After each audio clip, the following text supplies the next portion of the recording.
Gizi nanti melayani 2 orang yang berbeda. Dan waktu itu saya langsung gak jadi naik, dan waktu itu kebetulan di Manado ada acara satanisme yang terbesar tanggal 14 Februari dan sempat Mario buka mulut. Nah waktu itu langsung ada doa semalam di Gizi, karena doa semalam tersebut Gizi langsung nyerang. Nah ini biasanya pun doa syafaat yang tahu.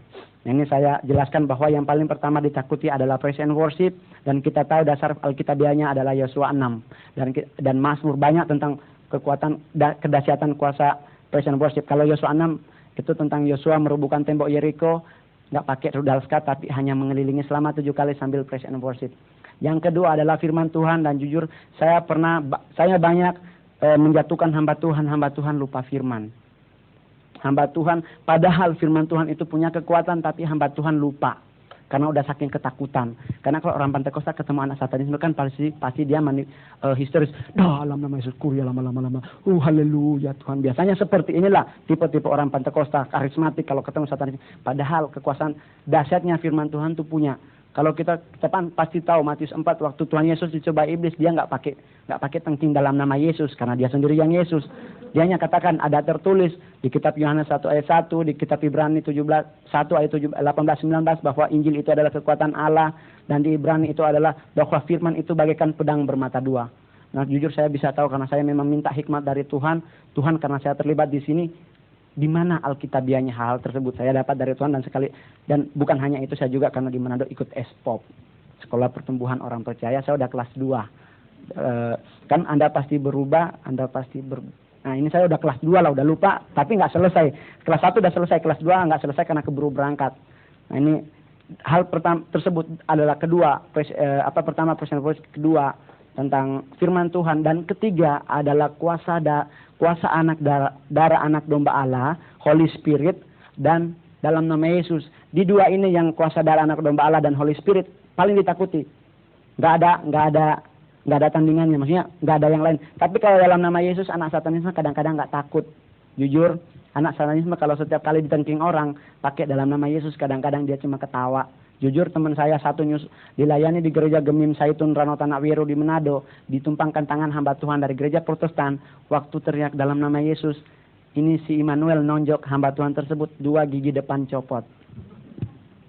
Karena not the power, karena mungkin hanya sebatas ngomong. Karena kita bisa tahu kan di Kisah Para Rasul 19 anak Skewa melakukan pelayanan pelepasan kan juga tengking pakai nama Yesus. Iblisnya nanya, Yesus mana? Yesus ini saya kenal. Paulus saya tahu, Yohanes saya kenal, tapi kalian Yesus mana? Jujur siapa yang sering nonton SCTV setengah 5 sore itu ada Cabelita, papanya kan Yesus juga Yesus. Di Filipina juga Yesus banyak, Yesus mana dulu? Nah hal tersebut, dan yang terakhir, poin yang terakhir yang paling ditakuti adalah Efesus 6 ayat 11-20 tentang selengkap senjata Allah. Sedangkan untuk selengkap senjata Allah ini nggak sembarang pakai, ada syaratnya. Contoh, ini saya dapat langsung bahwa contohnya jika orang tersebut belum selamat, belum lahir baru, istilahnya belum bertobat, belum terima Yesus secara pribadi, dia belum selamat, dia minta ketopong keselamatan, makainya terbalik. Untuk jatah mata dipakai di belakang. Nah ini kalau orang kan butuh syarat, dan yang paling ditakuti di selengkap senjata Allah adalah pedang roh. Pedang roh tersebut kadang-kadang setiap kali kami serang hamba Tuhan pedang rohnya 1 meter, punya kita 3 meter. Kapan hamba Tuhannya menang? Karena hari Minggu doang dia baca firman Tuhan, hari Senin, Selasa, Rabu sampai Sabtu dibiarin nonton Victoria. Nah ini hal-hal tersebut sangat penting, empat hal tersebut, dan saya akan jelaskan juga karena saya harus sampai jam 12 mungkin. Ada hal tertentu yang mungkin pendoa syafaat kadang-kadang peka. Contoh masalah mengcover. Biasanya kalau kita doa semalam atau biasa kan kita doa begini, Tuhan tutup bungkus kami yang ada di sini dalam nama Yesus, amin, amin. Memang dia ditutup bungkus Tuhan, tapi dia lupa yang di rumah, anak dan istrinya. Iblis akan nyerang di mana yang lowong. Dan ini juga biasanya saya di Manado jelaskan, dan di Gizi Manado diterapkan bahwa sebelum masuk doa, sebelum masuk ibadah, harus doa dulu, doa peperangan. Karena jujur kita pasti tahu penguasa roh-roh di udara ini namanya Maria Rosa, yang lagunya adalah Santana. Santana ada satu judul lagu yang namanya Maria Maria. Ini adalah Maria Rosa. Dan kalau Maria Marguela penguasa bawah itu lagunya si Blondie. Blondie ada satu band Blondie yang cewek nyanyinya. Lagunya judul Maria. Maria ini memuji yang Maria Marguela. Maria Rosa di gereja sekarang di Jakarta ada satu gereja yang ada patungnya Maria Rosa. Saya nggak akan ngomong karena mungkin akan tersinggung, tapi kalau mau bisa 4 mata. Ini tentang Maria Rosa. Biasanya ini orang-orang Kristen, Pentakosta atau orang-orang pendoa syafaat biasanya bisa merasakan begini. Waktu kita praise and worship, kalau memang praise and worship tersebut tidak ada halangan, kita bisa rasakan sepertinya nyampe ke takhta Yesus. Tapi waktu kadang-kadang kan kita kalau dalam praise and worship sepertinya tertekan. Karena yang nekan ini si Maria Rosa. Nah ini di Gisi Manado sebelum masuk praise and worship, dia harus ikat dulu doa peperangan. Ikat ini karena iblis tahu bahwa apabila kita punya penyembahan sampai ke takhta Yesus, itu bagaikan rupa yang berbau harum. Tapi yang menjadi masalah si Maria Rosa ini mengkat supaya jangan sampai. Nah kadang-kadang kita bisa merasakan waktu praise and worship sepertinya gimana gitu, tertekan. Nah ini di Gisi Manado karena kebetulan ada 2 orang satanisme dan sering kupas karena kebetulan pendoa-pendoa ya kayak Pak Vicky Tampatonda, dan Pak Vicky Tampatonda jujur dia yang mengcover ke saya, dan sampai sekarang setelah dari Ibu Indri dia yang cover, bahkan dia punya satu statement bahwa apabila saya kembali lagi ke satanisme Pak Vicky akan bunuh secara fisik. Pak Vicky ngomong lebih baik ngana mati daripada ngana ke gereja setan, karena kebetulan Pak Vicky orangnya keras.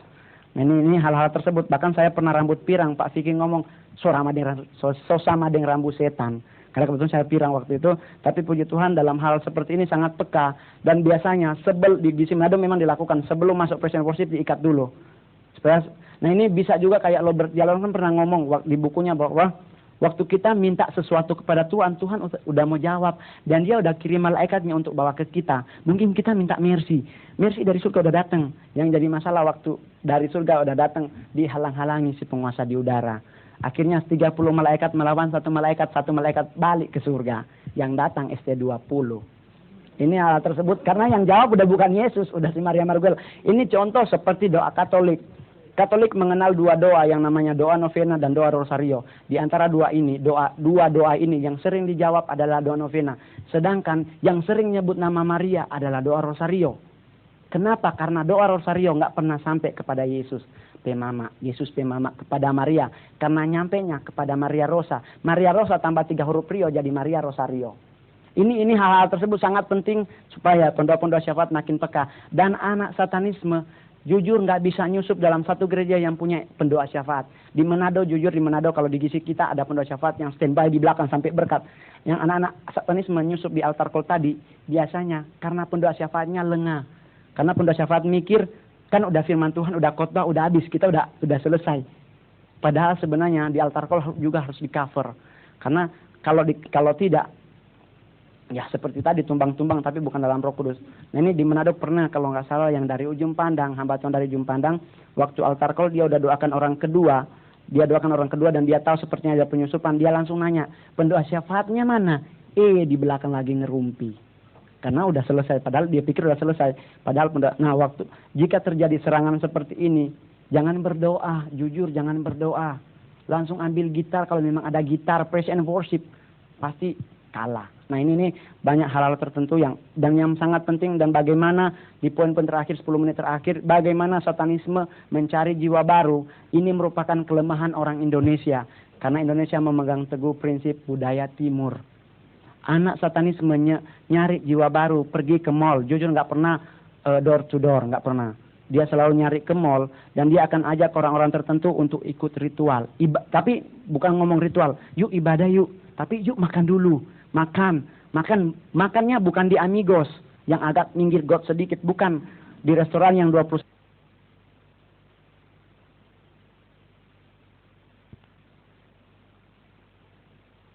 Makan ini yang ajak dia biasanya manggil waitersnya, minta bonnya, bilnya, nanya berapa, pasti 3 juta 4 juta. Ini yang ikut biasanya 10 orang lebih, harus 10 orang lebih, nggak boleh kurang. Biasanya langsung mikir, wow 3 juta, wow 4 juta. Nah waktu udah selesai dibayar pakai kredit card, udah ada bilnya sama yang bayar tadi, yang kiri kanannya akan minta, lihat dong bonnya, lihat, wow 4 juta. Ini yang 10 orang yang diajak akan lihat semua. Nah dia akan lihat semua, setelah dia lihat semua, langsung yang undang langsung ngomong ibadah yuk, khusus anak muda. Dia nggak bisa nolak, karena udah dibayarin. Mau nolak nggak enak, nggak mau nolak juga nggak enak, maju kena mundur kena. Akhirnya dia ambil poin, oke, saya akan ikut sekali. Padahal di sekali itu nggak bisa keluar karena ada perjanjian darah tadi. Dan selain makanan tersebut, ada juga yang prinsip scanning. Ini kalau scanning biasanya anak satanisme pakai cincin tertentu yang gambarnya pentagram. Ini pentagram adalah bintang segi 5 yang setiap sudut bintang tersebut tajam. Waktu ketemu orang, sebelum ketemu cincin memang sah seperti ini. Tapi waktu mau ketemu orang diputar ke belakang, so ini bintangnya udah di belakang. Waktu mau salaman, dia sengaja agak ditarik supaya luka. Nah, ini setiap sudut tersebut akan ada darah. Darah tersebut akan dilap pakai tisu, dan setelah dilap akan dibawa ke tempat ritual, dibacain mantra. Nah, waktu di tempat ritual tersebut, orang sekalipun dia ada di Surabaya, ritualnya ada di Tanjung Priuk, orang tersebut akan datang karena udah telepati tingkat tinggi. Nah, hal tersebut sangat penting bagaimana kita mengcover anak-anak muda kita, karena memang tujuan nggak ada orang tua. Dan di Manado kan sempat juga terjadi perdebatan karena katanya gereja setan ini nggak benar, nggak ada di Alkitab. Padahal jujur di Alkitab, di dalam kitab Wahyu 3 ayat 9 di situ ada kok gereja setan, namanya Synagogue of Satan. Ini adalah gereja setan. Gereja setan mengenal 3 trinitas seperti Kristen, Allah Bapa, Allah Anak, dan Roh Kudus. Satanisme punya Lucifer, Antikris, dan nabi-nabi palsu. Nah, ini mereka akan putar balikan fakta firman Tuhan, dan di sisi-sisi terakhir saya akan menjelaskan sampai sekarang orang-orang tua masih percaya tentang kejatuhan manusia, yang di versi kitab Kejadian manusia jatuh dalam dosa, yang dikutuk ada 3, Adam, Hawa, ular. Padahal ini pengajaran Children of God dan Saksi Yehova. Jika kita balik ke Alkitab, yang dikutuk hanya ular, Hawa, dan tanah. Adam tidak kena kutuk. Ini pengajaran Saksi Yehova yang sebenarnya setiap kali menginjil bawa Alkitab. Tapi ditulis luarnya Holy Bible, di dalam udah amandemen. Tentang prinsip hedonisme. Nah, hal tersebut sangat penting, dan kita orang-orang Kristen harus tahu bagaimana kita harus mengalahkan. Nggak usah sampai tengking-tengking praise and worship aja isoke udah bisa parit tunggal langgang mereka. Dan puji Tuhan sampai sekarang saya tetap melayani, dan saya rencana dari Manado target utama untuk sekolah Alkitab. Tapi saya nggak sempat ngomong sama Pastor Abraham karena saya berangkatnya mendadak. Tapi saya akan telepon ke pastor bahwa saya udah masuk gizi di Jakarta, karena selama ini nyari gizi nggak ketemu. Katanya di Cilincing nggak tahu, sampai Bogasari nggak ketemu. Ini puji Tuhan sampai sekarang saya tetap melayani, dan saya akan tetap berbakti sampai selesai di sini. Kalau memang ada yang kepingin ketemu, kepingin tanya-tanya tentang produk satanisme menguasai 90%. Produk mereka di supermarket ini ada 90%. Supermarket menjual produk satanisme, 90% produk satanisme di supermarket dijual. So kita sebagai orang Kristen bagaimana? Apakah kita akan balik ke Saman Batu kalau nyuci rambut pakai santan? Sedangkan setiap kali satu produk, satu sampo, seumpama dia satu sampo, 10% masuk ke satanisme. So, bukan cuma narkoba membuat orang ketergantungan, sampo pun bisa. Kalau kita udah cocok pentin, kita nggak akan beli lain dong, kita pasti akan pentin. 10% masuk satanisme, dan kita akan jadi donatur secara tidak langsung. Kalau kita di Manado sebelum beri produk, kita doakan dulu pemutus hubungan supaya nggak akan terjadi apa-apa.